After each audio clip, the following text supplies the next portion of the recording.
নায়িকা না হয়ে নায়িকার অ্যাওয়ার্ড পাওয়া যায়, হিরো না হয়ে হিরোর অ্যাওয়ার্ড পাওয়া যায়। এখন অ্যাওয়ার্ড এমন একটি অবস্থা, মানে সত্যিকার অর্থে যারা অ্যাওয়ার্ডের যোগ্য তাদেরকে অ্যাওয়ার্ড দেওয়া উচিত, কিন্তু সেটি না হয়ে এখন অ্যাওয়ার্ড হলো গিয়ে যে কেউ পেয়ে যাচ্ছে। তাহলে সেই অ্যাওয়ার্ডের তো আমি কোনো যুক্তি আসলে আমি বুঝি না যে কেন, কি কারণ। এখান থেকে আমাদের বেরিয়ে আসতে হবে। এবং আরেকটা জিনিস আমি দেখলাম যে বাংলাদেশে এখানে এসে আমার একটা জিনিস ভালো লেগেছে, একটা জাতীয় সঙ্গীত পরিবেশনা করেছে, যেটি কখনো কোনো অ্যাওয়ার্ড আসলে প্রোগ্রামে আমি দেখিনি আজ পর্যন্ত আমার জানা সত্ত্বে। শুধু একমাত্র আমাদের যেহেতু জাতীয় চলচ্চিত্র পুরস্কার ছাড়া আমি এই পর্যন্ত পাই। এটি আসলে ধন্যবাদ দেওয়ার মতো, এরকম একটা সুন্দর একটা উদ্যোগ নেওয়ার জন্য। আর হলো গিয়ে যে জিনিসগুলো আপনারা দেখবেন যে এটা আপনার হলো গিয়ে, আমি মনে করি ব্যক্তিগতভাবে যে নায়িকা না হয়ে নায়িকার অ্যাওয়ার্ড পাওয়া যায়, হিরো না হয়ে হিরোর অ্যাওয়ার্ড পাওয়া যায়। আপনি বাংলাদেশকে কিছু দেন, দিয়ে আপনি সেই যোগ্যতা অর্জন করেন এবং তার বিনিময়ে কিছু নেন। আপনি কিছু করবেন না, দেশকে কিছু দিবেন না, এই জাতিকে কিছু দিবেন না, আপনি ভাইরাল হবেন খারাপ কিছু করে।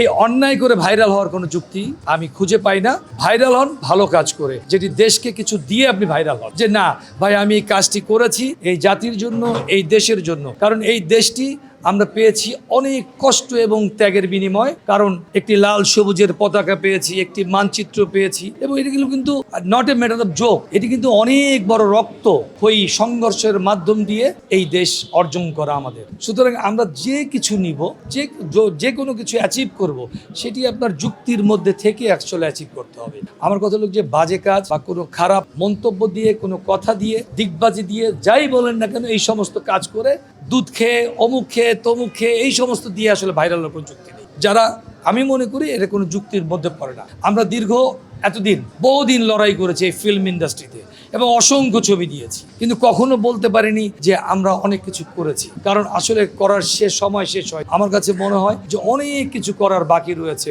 তারপর হয়তো বা এরকম অ্যাওয়ার্ড পেলে আরো ভালো লাগে। দেখেন, এটি হলো গিয়ে অহরহর একটি শব্দ, আর এটি বাস্তব চিত্র। যে টাকার বিনিময়ে অ্যাওয়ার্ড নেয়, 10,000, 5,000, 15,000, 20,000 টাকার বিনিময়ে অ্যাওয়ার্ড, এগুলোর থেকে বেরিয়ে আসতে হবে। আমাকে একজন ফোন করেছিল, ভাই আপনি একটা ডোনেশন দিবেন, একটা অ্যাওয়ার্ড। আমি যে কিসের ডোনেশন বলেন? তাহলে ভাই ডোনেশন আপনি আমাকে দেন, ভাই আপনার ওখানে যাবো। কারণ আপনার ওখানে যাওয়ার মতো আসলে সময় আমার, কারণ আমি অনেকগুলো কাজের সাথে আসলে ব্যস্ত। আমি কখনো কাউকে বলি না, আমি আমার মতো করে চলি। আপনারা দেখেছেন আমি মিডিয়াতে খুব কম আসি, ইদানিং মনে হয় কয়েকটা প্রোগ্রামে আমি এসেছি, এছাড়া আমি আসি না। কারণ আমি মনে করি যে যেখানে আমি সত্যিকার অর্থে প্রাপ্য আমি সেখানে যাব, যেখানে প্রাপ্য না আমি সেখানে যাব না। ওই ভাইরাল হয়ে বা কোনো ধরনের টাকা দিয়ে এই সমস্ত কাজ আমি কখনো করি। কারণ জাতীয় চলচ্চিত্র পুরস্কার নেওয়ার সময় আমাকে অনেকে বলেছে যে এই পুরস্কারটি আপনি নেন, এখানে এই ডোনেশনটা করে। এখানে আমার প্রশ্ন, আমি বলেছি যে ওই ধরনের পুরস্কার আমি নেই না। আমি ফিল্ম ইন্ডাস্ট্রিতে যখন আমি শুরু করেছিলাম কাজ, দেখেন তখন থেকে আমি প্রথম ছবিতে আমি এট এ টাইম বাংলাদেশের ইতিহাসে, আমি জানি না ইতিহাসে কেউ করেছে কিনা, আমি এট এ টাইম সেই সময় 13টা ছবি সিগনেচার করেছিলাম প্রথম ছবিতে। এটি বাংলাদেশের ইতিহাসে আছে কিনা আমার জানা নেই। আপনারা এই ইন্ডাস্ট্রিতে খবর নিলেই পাবে। এটি হলো গিয়ে যেটি আমার কাছে ছিল অনেক বড় এবং অ্যাচিভমেন্ট। এটা এই জন্য আমি বলি কারণ অনেক বড় সৌভাগ্য। মানুষ, পরিচালকরা বলেন, প্রযোজকরা বলেন, তখন মূল্যায়ন করেছিল। তাদের মূল্যায়নকে আমি আসলে ধন্যবাদ জানাই। এর মাঝে এখন অনেকে নেই, চলে গেছেন। অনেক হিরো বলেন, হিরোইন বলেন, ডিরেক্টর বলেন, প্রডিউসার বলেন, আমাদের মাঝে নেই। অনেক গুণী গুণী মানুষ নেই। তাদের জন্য আমি আসলে সবসময় আল্লাহর কাছে প্রার্থনা করি, আল্লাহ তাআলা তাদেরকে বেহেশত নসিব করুক এবং তারা আমাদের মাঝে আসলে কাজের বিনিময়ে সবাই বেঁচে আছেন।